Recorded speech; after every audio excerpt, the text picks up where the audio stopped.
Hey everybody, and welcome to another installment, another edition of Work Your Career Wednesday. I'm Bradley Clark, and so thrilled and so honored and blessed that you decided to join us today. And we have, if you can hear her in the background, that's my dog, that's Shelby. But anyway, we have a very special show today. What I call the HR Super Panel, right? And we're going to talk about so many things, but before we get to that, we've got to talk about White Husky Films.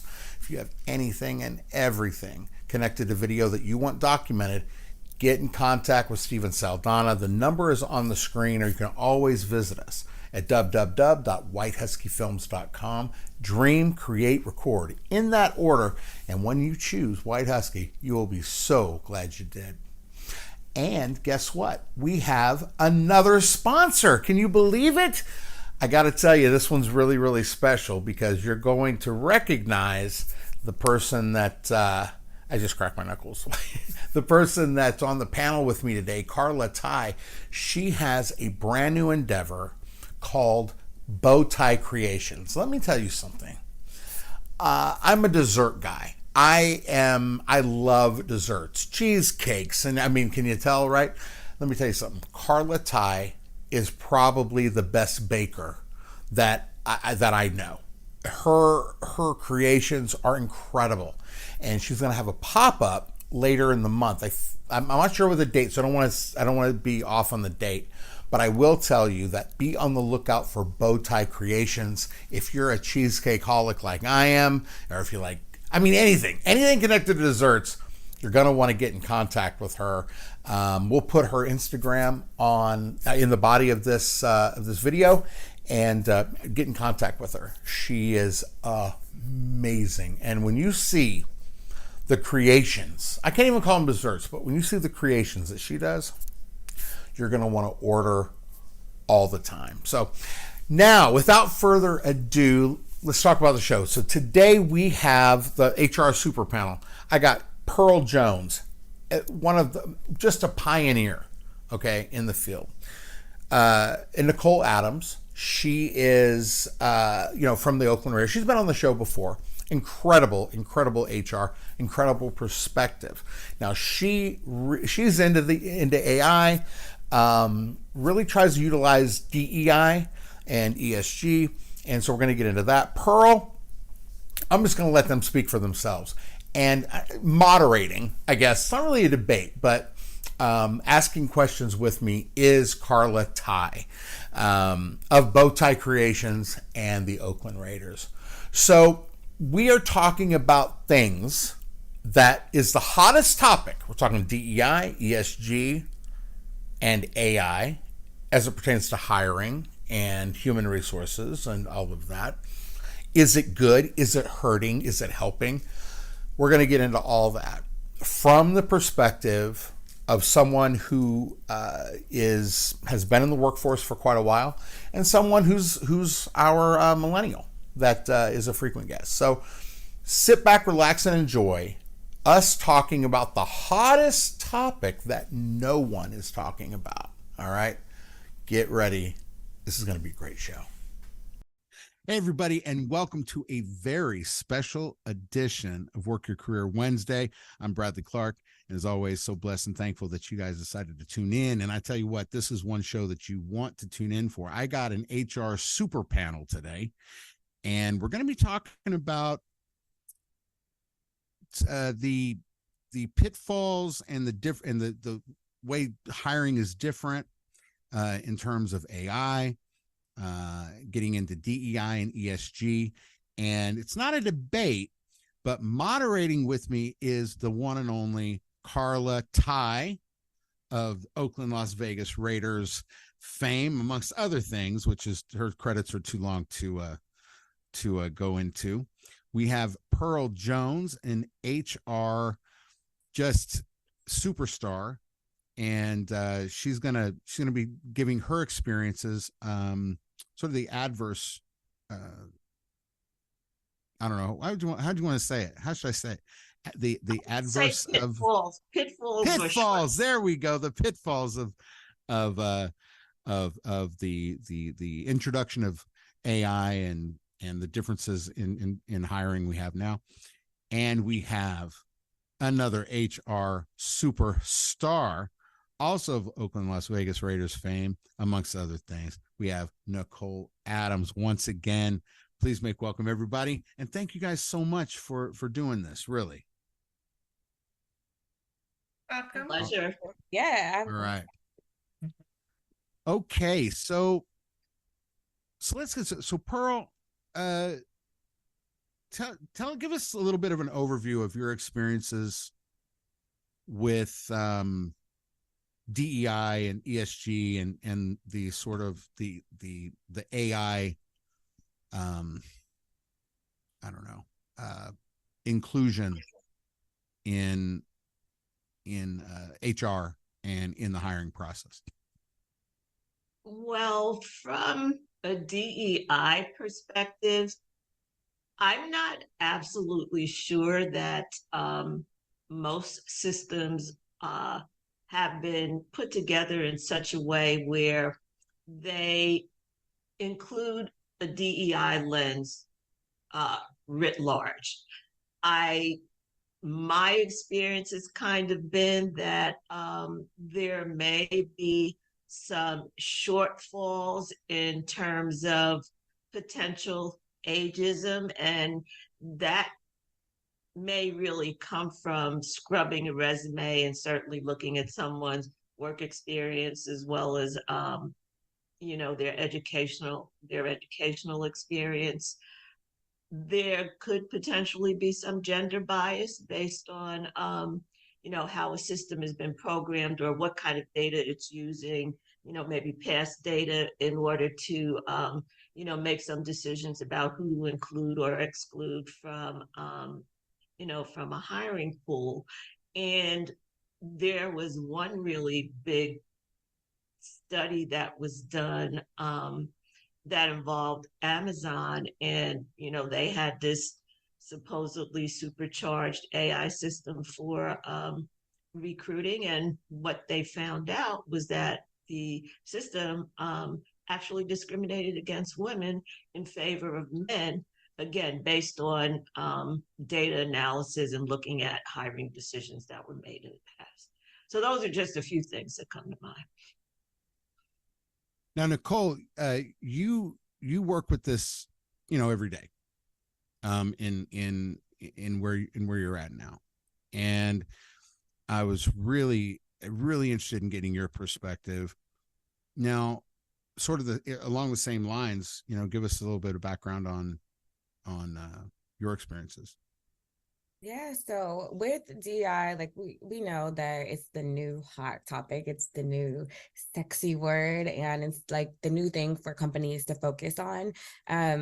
Something that I really enjoy about the new technology that's being introduced is that we can get rid of some of the human biases. And although like it's new, right? Like you're seeing self-driving cars, and now if you go on Google search, there's like an AI thing that pops up. There's Chat GPT. All of it's new. And so, of course, there's going to be flaws that we're going to have to work out over time. But I think I would rather have some computer generated system without the human unconscious bias judge me rather than a human being who has been trained and who has work experience and all of this, that the bias is in them, whether it's good, bad, or indifferent, it's in them. It probably won't change because it's unconscious. They don't know. And so AI, the systems, the computer generated systems and technology that we're using right now, although not perfect, I don't think that we'll ever get it to be perfect. I think that there's a lot of good that we'll see in it that we don't necessarily get out of a human being looking at the same information. I think we might introduce more biases, such as age bias. When you see like a human being taking a look at the resume, they're looking at what year you graduated, they're looking looking at how many years you spend in a company. Oh, you spend 30 years at this company. Okay, then you're probably on the other side. Oh, you graduated college in 1991. Okay, you're probably on the other side. The AI computer system's not supposed to do that. So there are, like Pearl said, there probably are some systems that are flawed, and we can fix those. But the human beings that are looking at the tech, at your resume, and they're looking at the information and filtering through it, there are probably a lot more biases that we have to endure when we have somebody recruiting. So that's really interesting, and let's go on that. So if we're trying to cut bias out completely, right, then why ask the question in the first place? That's a good question. Very I think good question. yeah, it's a great question. I personally feel that some companies, like I said, like it's a new trend. DEI is a new trend. I think some companies are doing it because it's a new thing to do without actually being informed and knowing how to use this data and how to appropriately collect the data. I myself, like when I fill out a job application, I don't like all of that information being asked on the front end. I do know, however, whenever we hire someone at my current company, we ask that information on the back end when they get hired, and I onboard everyone and I tell them, I'm getting all up in your business. These questions are invasive. The reason why I ask them is so that whenever we do something like an engagement survey, or if we have a manager survey or what have you, we're taking a look at all of the data. We're breaking it down. We're breaking it down by ages. We're breaking it down by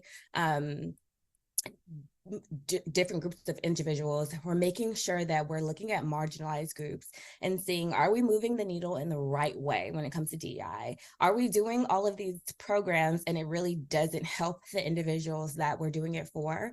And then on the inverse side, are we having all of these programs and alienating people who are not in marginalized groups? And so, although I think that there are some interesting ways of collecting this data that are happening right now, overall, depending on the company, depending on the HR system, we're not all made the same. I believe that there's a lot of good that can be done with the data by collecting it. Not saying that everyone's perfect, but there can be some good. So, Nicole, I would ask you, and it may be it's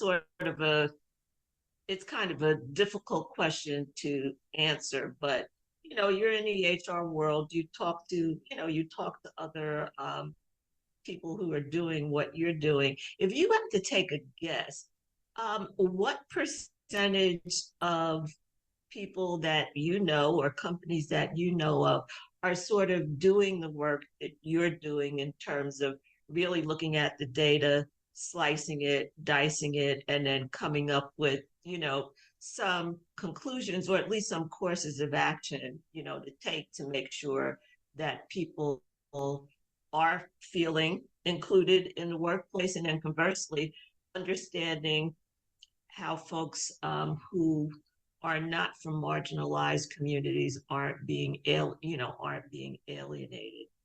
It's a two-part question. How many, if you had to make a guess, what's the percentage of organizations or actually do that?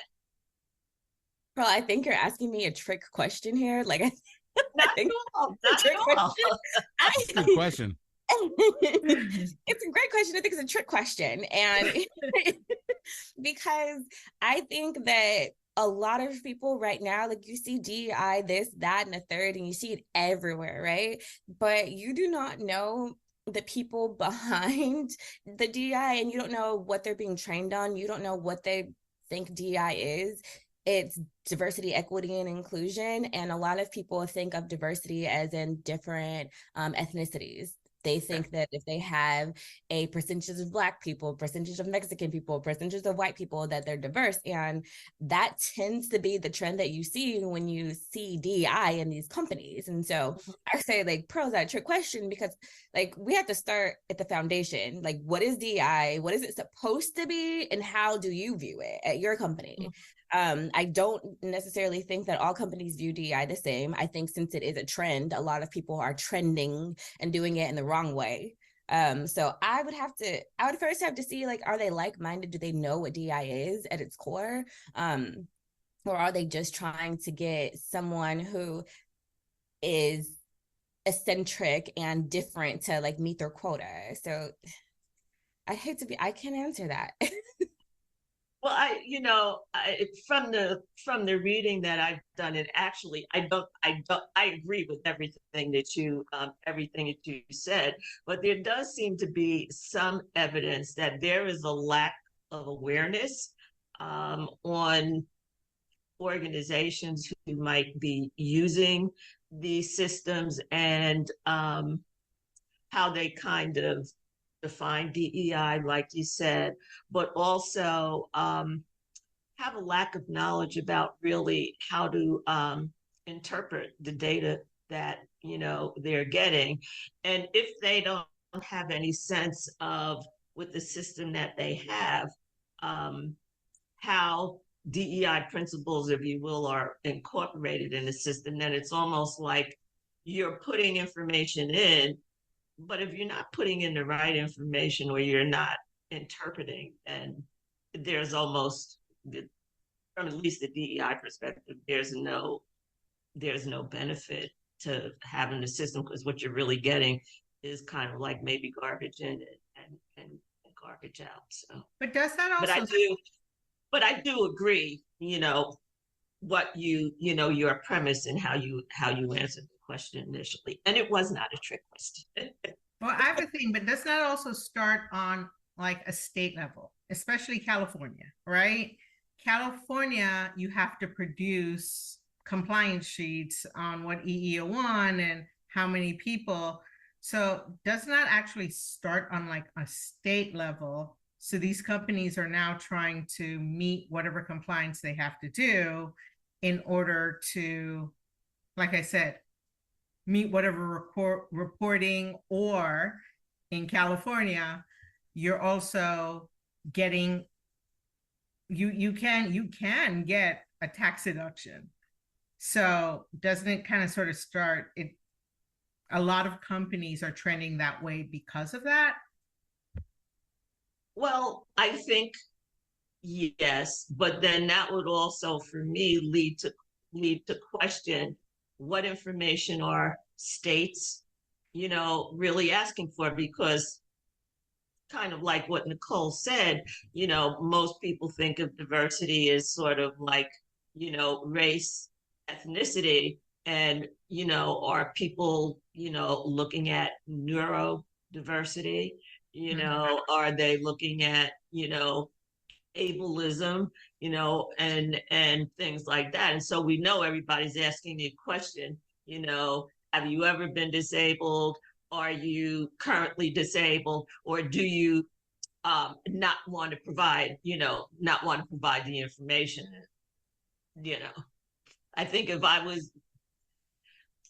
I could claim that I had a prior disability, but when I am filling out those questionnaires, I say no. Does that hold you back from getting a job? Well, I've thought about it two ways. I'm saying, I wonder if I check the box, will that, will that help me? But I think my natural tendency towards cynicism would make me think no. Okay. Yeah, I think I have like the opposite opinion of Pearl. I think right now being like and I think there are a lot of like what people are looking for, you never know. But I think right now, since everyone's trying to make sure that they show that they're diverse, I think it's like the best time to be a young Black woman, because I'm hitting like the gender, I'm hitting the ethnicity and the race, and then I'm like mid-aged, I'm in my 30s. And so although I do agree that like a lot of places probably have ageism, they don't want somebody that's too old, they want somebody that's too young, they want somebody right in the middle. Right and so in the middle. Yeah, and then I am also neurodivergent. I have ADHD, and I also have migraines, which is considered a chronic migraines, which is considered a disability. So I check all those boxes. Hell yeah, hell yeah, hell yeah. Because right now it's the sexy thing to do to hire someone like me that's like, yeah, you're just different enough to, like Karla said, maybe like check those compliant boxes, but not too different to where you're gonna cause trouble at the company. So right now it's like, check those boxes, girlfriend. It's a good time for you to check it. Well, Everybody else. maybe the next time I will, and we'll see what happens. When you talk about the ages apart, though, you check a lot of boxes because, like you said, you're right in the middle. I'm kind of like skewed towards the, towards the older end. But I think I will give it a try and see what happens. I think you do the right in the middle for the age, Pearl. What are they going to do? Let me ask this. Both of you. There's been comments by Larry Fink, for example, of BlackRock, where the idea of DEI or ESG has been directly correlated to their investment in a particular firm. So then there are companies that are checking these boxes so they can get the money from these companies.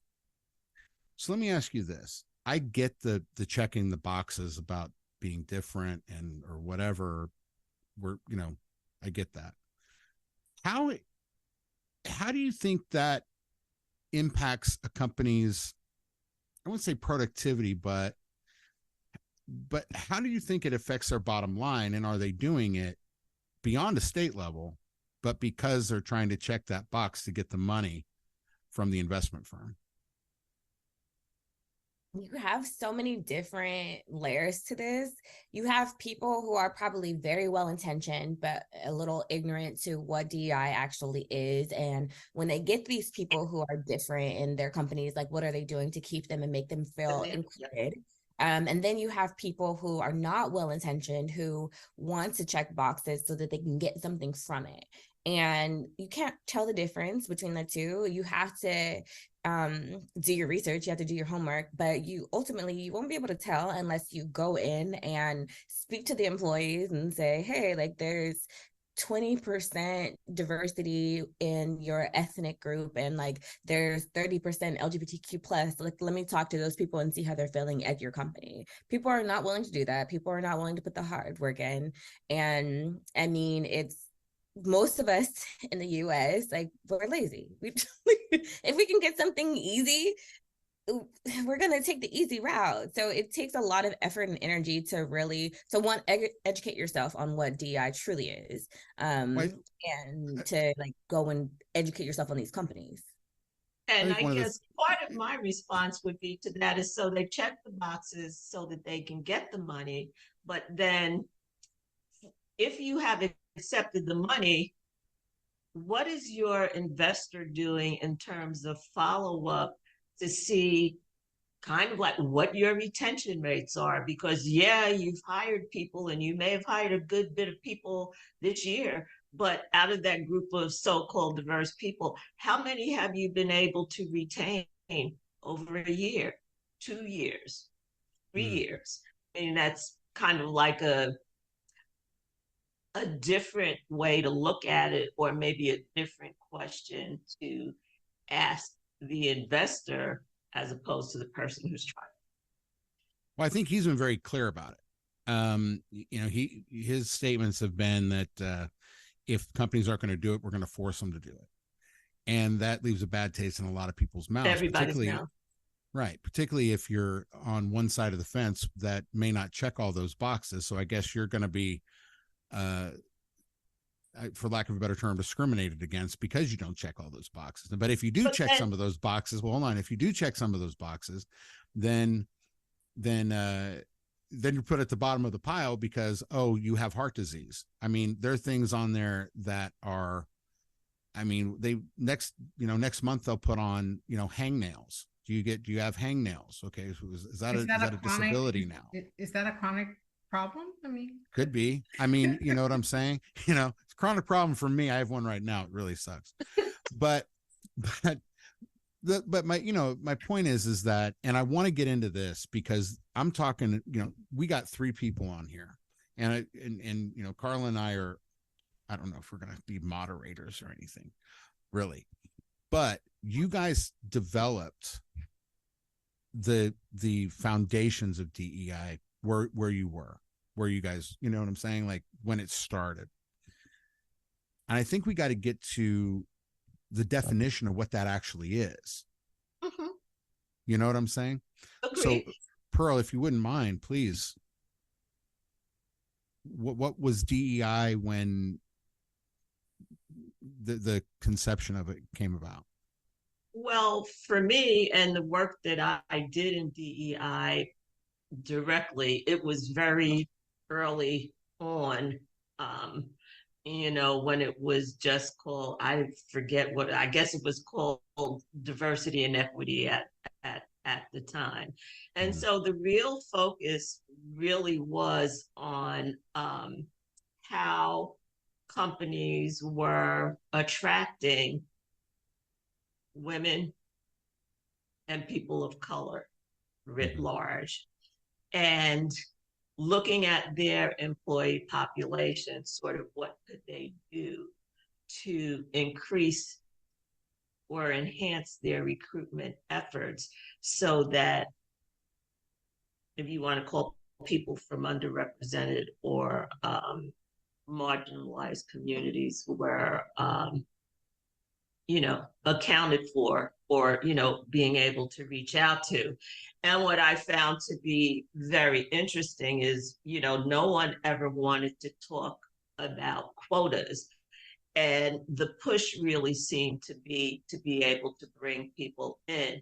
But there was no real thought then about, the inclusion people. So yeah, we can get them in the door, and that should just, that's what our goal, that's what our focus is.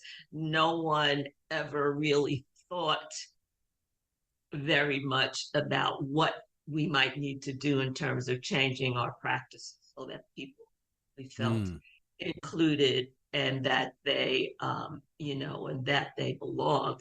My own experience was really just trying to start conversations and, break down barriers, with, with folks in an organization, and sometimes trying to have management take a really deep look at what they were doing and what they said they wanted to do and what they might need to change in order to get to the place that they said they wanted to be at. Interesting. Nicole? Right now, I feel like people are focusing on the wrong things instead of focusing on diversity, equity, inclusion. Because right now, like when you, and I talked about this last time, I think extremes to any end is not a good thing. And right now, with diversity, equity, inclusion being a trend, it takes away the importance and the reason why it was established. And like Karla mentioned, laws, I think a lot of the laws are flawed. I think that a lot of the laws themselves are written to check a box, but not really caring about when these companies get these diverse people in their companies, like, are they treating them right? No, but you have a law that says they have to have them. And so I think laws are flawed. We can talk all day about that, but we're focusing on the wrong things instead of focusing on the ethnic backgrounds and marginalized groups and things like that. You should be focusing on hiring the right candidate and taking out biases. That's the purpose of DEI. It's supposed to be for you to take out biases, find the right fit, find the right culture fit, find the right person, whether it's a white male or a Black woman like myself. It should be the right person. It should be the right fit despite anything else. And right now we're trending in the wrong direction because we're making everything about ethnic groups and calling that diverse when we actually should be focused on just hiring the right person and taking out biases. And that's where I hope that the technology that we're using right now will help us to get there, because right now I think humans have it in their minds that like we're supposed to be helping you people and making sure that we have diverse people, which means we need to have someone with a disability and we need to have somebody who's LGBTQ plus, and like that's not what it is. It's not what it was meant for. That's not what it's supposed to be. We're supposed to be making sure that we're not discriminating against people, and right now we're doing kind of the opposite of that and discriminating against people who do not fit in these marginalized groups. So, and then the people in the marginalized groups don't trust what you're doing anyway. So you're kind of just like, you're just alienating everyone. Yeah, That's half of that. it's almost like like we're talking about marginalized groups, and then everybody becomes marginalized. You know what I mean? So that's those are great points. Those are great points. Karla, do you have a question? No, I mean, along with what Nicole says, it's like, yeah, I think we're definitely trending in the wrong direction, because as you asked when we first started, it's like, and Nicole can attest to it, Nicole and I did it where we were at sports team was, I mean, we took our pronouns, we made it about biases. We took everything out. We took the pronouns out. We took the names out. We focused on the right fit, the experience, the culture. And that was where we started. So, I mean, you've got to take out all of these other things. Here's the job. Can the person do the job? It doesn't matter who they are, what they look like. If they've got a disability, it's like, are they the most experienced? If you're trying to find different backgrounds, you post where you're going to get a diverse background, right? That's where you go. That's where you start, is those places. So, Interesting. Yeah, I mean, and with AI, and it's a question that I had for both you and for Nicole and Pearl, as we're going down the road of AI, how does that affect mental health? Sorry, I just Great threw it out there. Well, here's a question that I would ask, or maybe something that I would posit. So we're talking about, a lot about diversity, equity, inclusion, and what it means and how people are perverting it and all of that. But how about if companies really focused on how they treat their employees once they have come in the door and throughout their life cycle? I mean, one would think if a company is really walking the walk and talking the talk, we all know that there's going to be some disgruntled employees.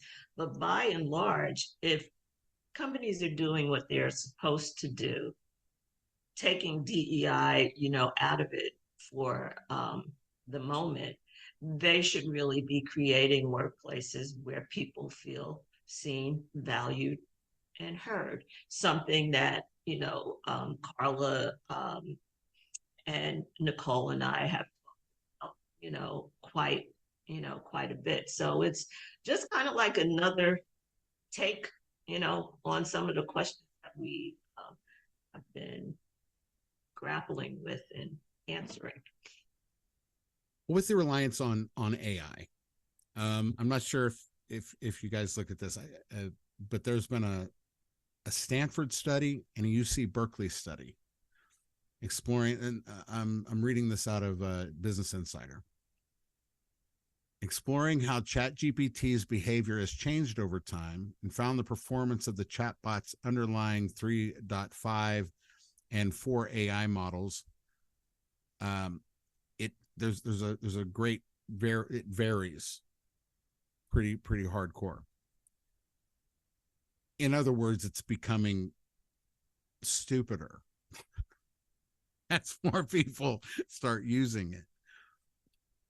And so my question is if we're relying on things like AI for the purposes of taking out biases, isn't it pretty, because people make AI and people are using AI, they're able to steer it to where they want it to go, as opposed to having it have a concrete foundation. So in other words, you can take out your, if you're thinking of it in a human perspective, the underlying biases or unconscious biases. Right. But if you take that out, and like, for example, what you guys did at the football team, where you're consciously taking out as much bias as you possibly can, wouldn't that be a healthier way? Because for finding people, at least, where as much as we possibly can in terms of the recruiting aspect of bringing people in. Does that make sense?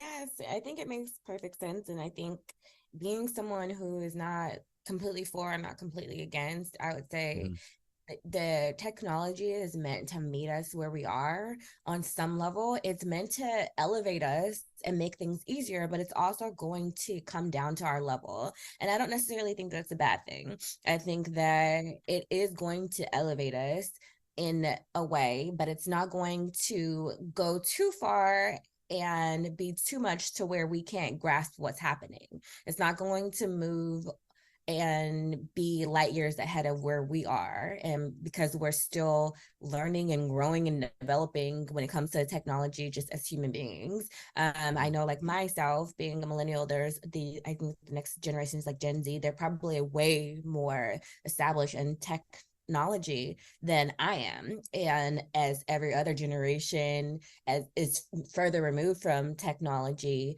they have a lot of catching up to do. There's a lot of learning gaps. And so the technology that we have now is meant to elevate us in such a way that doesn't keep us alienated and stuck in a way that we can't grow and can't catch up to where things are trending to.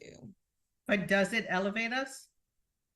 I believe so. I mean, there's going to be bugs, and there's going to be, like, there were self-driving cars in San Francisco that were stopping and blocking traffic, but there's also people that are killing people in the crosswalks every day. And so you have to take the good with the bad. And I think something that I like to see people do, like, we could complain and talk about the things that we hate all day, but like, what are we actually doing to improve those things?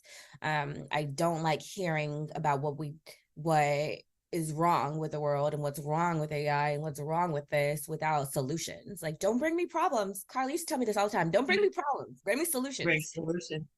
Well, I think that's one of the problems. To elaborate on Nicole's point, if you're talking about elevating and making better, folks have to be paying attention, because if, at least the way that I understand it, whether it's AI or, chat, whatever it is, it what it really is giving, or how it grows, is based on sort of the information that it's gathering from what people say and what people do.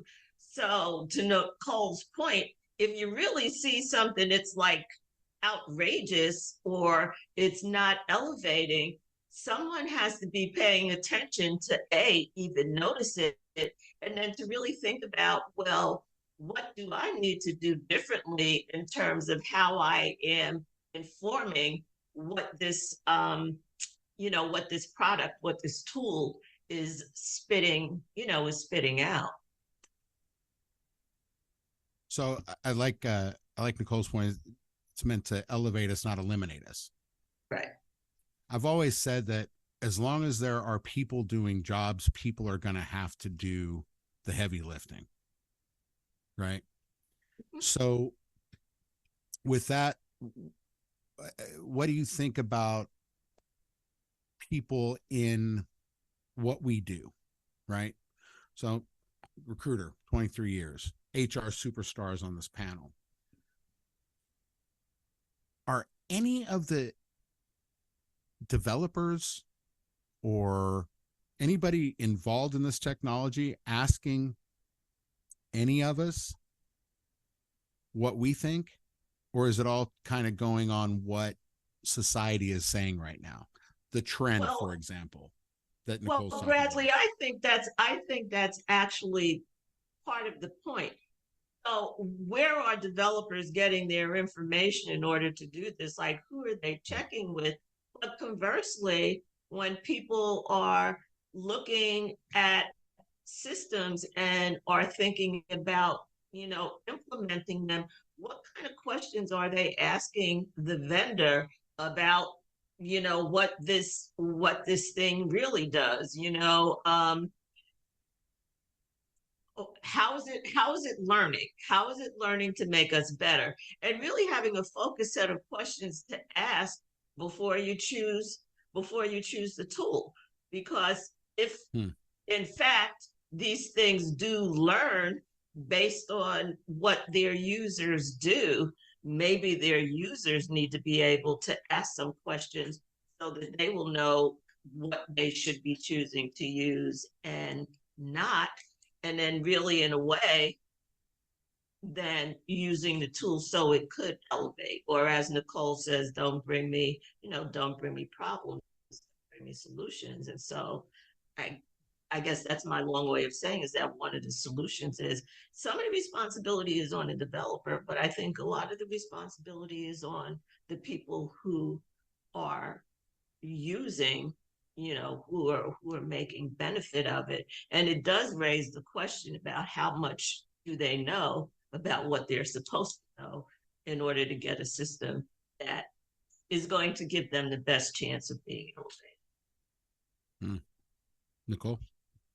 I think we need to stop being afraid to have these difficult conversations. We need to stop following trends because the trends are based on what people think everyone wants. But if we're all sitting here with different opinions and different experiences, but we agree that like there's some things that are flawed, then we probably shouldn't be just blindly following this new technology. We probably should be sitting down in rooms like this, having conversations. We should have the difficult conversations. I think we shouldn't be afraid to have those. And we also shouldn't be afraid to talk to people with different opinions. Like I had someone that I was dating, he was a white male, and he told me that it was hard in the US, the hardest for the white male. And he said it was because all of these trends that are happening with DEI, that people were alienating the white male and like blaming the white male for everything. And it's white male dominated this, and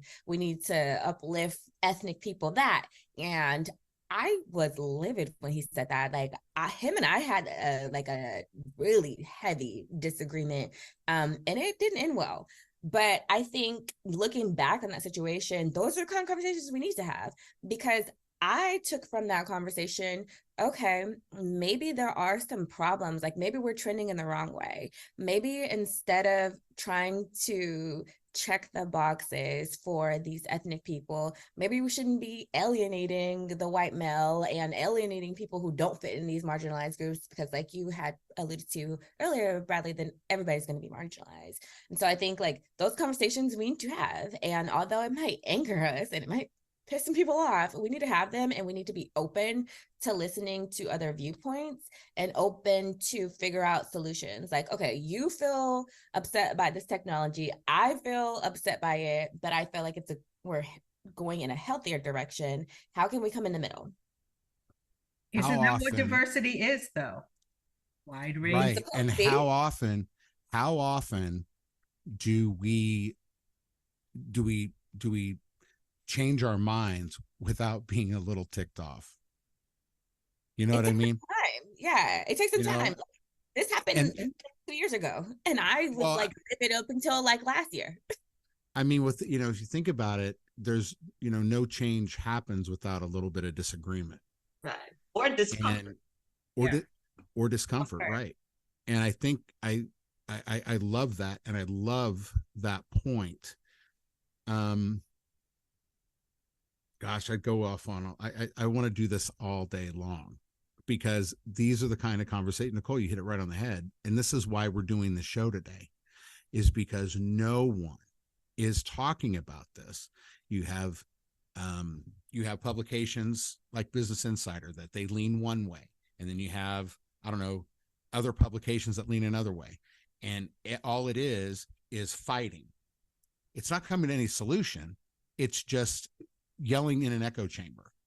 So this publication can get everybody that agrees with them, and this publication get everybody agrees with them. And then at the end of the day, we can all just fight.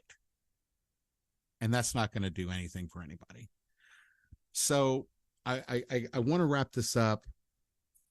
Pearl, I'm going to have you close it. But Nicole, if you could give us some takeaways that maybe you gained today or throughout your experience in actually talking about this particular topic. For me, I gained the insight that knowledge is power. And I think that I shouldn't be afraid to educate myself on the other side's opinion. Like, we have different opinions on the way technology is trending and how we should use that technology, different opinions on like recruiting and what sorts of questions should be asked in applications.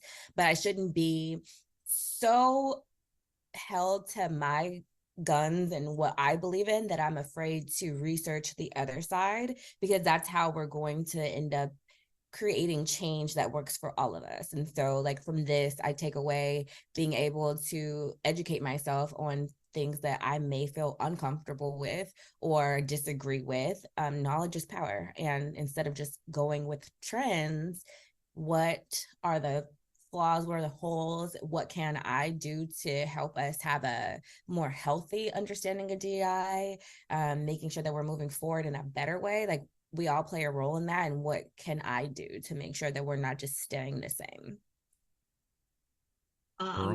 If I were to close us out, I would actually thank all of us who are on the panel. I think that I learned a lot. I think actually hearing different sides of a question and having some conversations about it is very important. And I think that it's something that should be done more often amongst different groups of people who are involved in, recruiting as well as, DEI. And to Nicole's point, really come to it with an open mind, necessarily be so stuck on, what I think, but maybe really just opening up one's mind to really consider other people's opinions, and then really work hard towards addressing some of the issues that have been identified. I got to tell you, when I brought this idea to Karla, and we developed this idea for the show. I didn't imagine it going as amazingly well as it did. I think if everyone can use this sort of forum as a model, I truly believe that change can happen and that technology can adapt in the correct ways to where, people aren't doing things to be marginalized in order to check those boxes. We can get back to sort of the way we should hire. So I learned a lot. Thank you guys so much for participating in this. I don't know, maybe we should do this again. Maybe we should make it like a trend. If we, if not do trends, but I'm all for it. Hey, you know what? If it's not us, then who? Right? And it's so not now, when? That's right. And I got to tell you, I appreciate you guys so much from the bottom of my heart. Thank you so very, very much. Thanks for having me. Thanks for having us. Thanks for having us. White Husky Films. Dream, create, record. We create ads and promos for your business. We can promote your video on television, Facebook, YouTube, Hulu, and more. We do a full Google SEO analysis for you with any plan. Call us today at 305-744-1444 or visit our website at whitehuskyfilms.com. White Husky Films.